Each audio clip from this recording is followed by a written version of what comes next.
What is going on, everybody? Welcome back to the channel. We got another review roundup for you guys. So happy Dragon Ball Sparking Zero Day. A lot of people that are watching this, the game already came out. If you got the early access, you are able to play the game already, and people are loving the game already.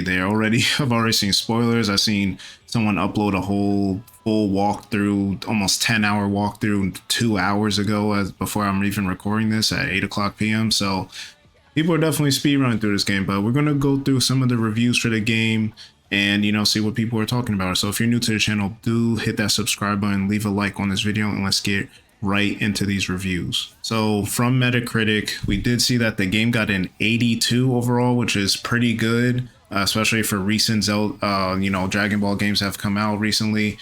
This is based on 47 critic reviews. It says, I don't know where the math happened here, but for some reason it says there was 40 positive and 5 mixed, which would mean there was 45 reviews. But either way, overwhelmingly on the positive side with a few mixed. So we're going to go through a few of those reviews right here. So first off, we're going to start with comicbook.com, and they gave the game a 100 out of a 10 out of 10, basically a 100 out of 100, perfect score.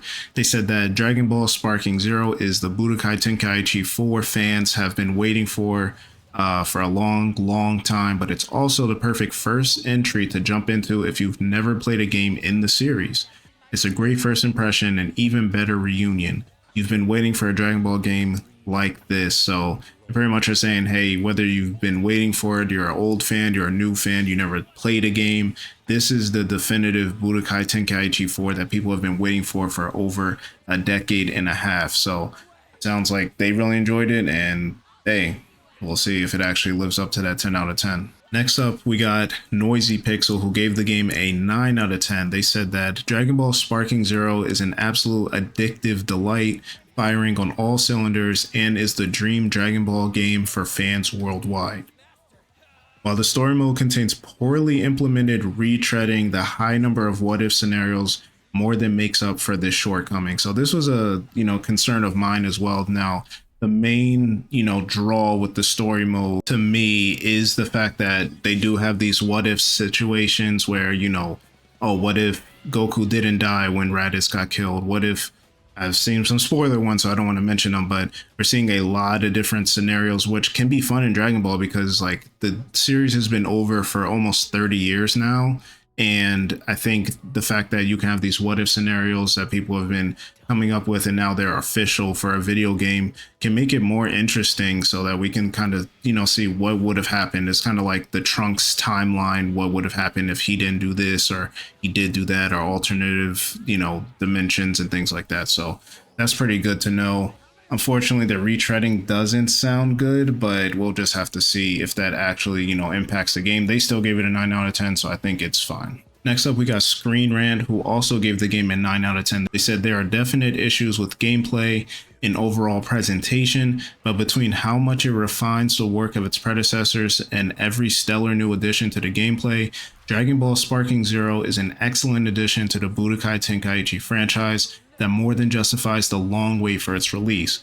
Whether someone grew up with the older games or is jumping into the style for the first time, Dragon Ball Sparking Zero will be plenty of fun to play and is bound to go down as one of the best Dragon Ball games of all time. So they're kind of re-emphasizing what Noisy Pixel said with the whole, hey, there's shortcomings, but a lot of the good kind of outweighs that. And also, you don't have to be a fan of the series from 30 years ago or whatever. Like, you can jump in now and it's still really fun, and that's what it really comes down to. Like, is the game fun? Like, fun is, we've come in dealing with a bunch of controversies and all this stupid stuff when it comes to games and graphics and stuff like that. Like, is the game fun? That is the main point, and it seems like this game is loads of fun.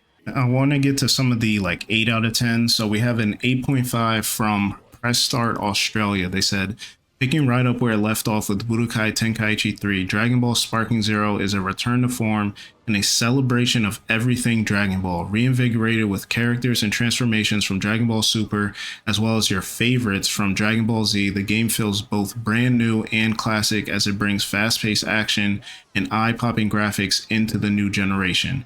While some players may be frustrated or overwhelmed with the learning curve of the controls, the rewards lie in mastering your favorite characters and crafting an experience that blends your imagination in classic Dragon Ball. So, for people that already play fighting games, you kind of know this already. You pick your favorite characters and then you kind of decide who do you want to run with on your team. And that's another thing that's kind of missing from today is the fact that people don't want to learn how to play a game. Like they just say, oh, it's too hard, or they wanted to hold their hand or be very quick to just learn and pick up the game. Like some games are for that, and some games, like, people appreciate the fact that you have to actually learn how to play, learn the mechanics, learn the what the developers spent time actually making the game have some substance and some depth to it. So that sounds pretty good. Again, 8 out of 10 isn't bad, and if you're willing to put in the time, you can actually enjoy the game a lot. Now I want to get into the lower score, so the mixed review. So we'll look at a couple like 7 out of 10s, even a 6 out of 10. So we got Games Hub, who gave the game a 7 out of 10. They said,